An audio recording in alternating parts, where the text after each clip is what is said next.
اسرائیل سے تعلقات قائم کرو اور عمران خان کو دوبارہ اقتدار میں واپس لاؤ۔ سینئر اینکر کامران خان نے اداروں کو بلیک میل کرنے میں حد پار کر دی۔ ناظرین، کامران خان ان چند صحافیوں میں شامل ہیں جو عمران خان کا بیانیہ آگے بڑھانے میں بھرپور متحرک ہیں۔ وہ اپنے ٹویٹس اور پروگرام میں اس بات پر بضد ہیں کہ عمران خان ہی صرف اس ملک کی واحد شخصیت ہیں جو ملک کو استحکام دے سکتی ہے۔ کامران خان صحافت کو بالائے طاق رکھتے ہوئے اپنے ٹویٹس اور پروگرام میں پی ڈی ایم اور اداروں کو سرعام وارننگ اور دھمکیاں دے رہے ہیں۔ کامران خان سرعام اداروں کو غیر آئینی اقدامات پر اکسا رہے ہیں۔ انہوں نے اپنے ایک ٹویٹ میں کہا کہ اب لانگ مارچ نہیں، شدید پرزور ملک گیر احتجاج ہوگا۔ آدھے گھنٹے میں قوم کو کال دیں گے۔ عمران خان بے پناہ غصے میں ہیں کہ ان کی اطلاعات ان کو قتل کرنے کا منصوبہ بنا لیا گیا ہے درست ثابت ہوا۔ خان صاحب شدید برہم ہیں کہ ان کے قتل کی سازش ایک نشئی کے سر منڈ کر ٹی وی چینل پر چلوائی جا رہی ہے۔ کامران خان نے اپنے ایک اور ٹویٹ میں فوج کو مخاطب کرتے ہوئے کہا کہ جس نے بھی آج آگ لگائی ہے، مقصد پورے پاکستان کو لپیٹ میں لینا ہے۔ اس سے پہلے کہ یہ آگ پورے ملک کو نگل جائے، ملک کو بچانے کے لیے افواج پاکستان کو محدود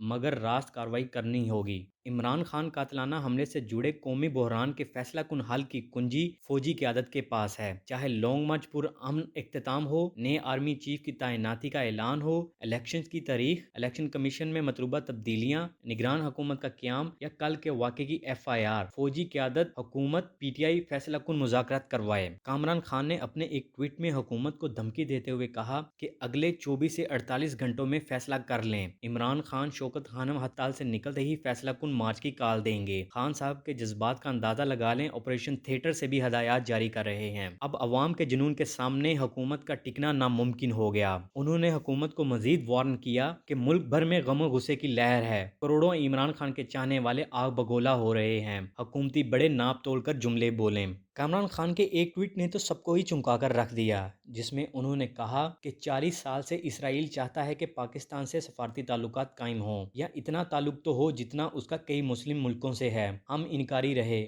برادر ممالک برا نہ منائیں، حتیٰ کہ یہ دوست خود اسرائیل سے جڑ گئے، بلکہ مودی جیسے پاکستان دشمن کو بھی بھائی بنا لیا۔ وقت ہے پاکستان اپنے مفاد میں فوری فیصلہ کرے۔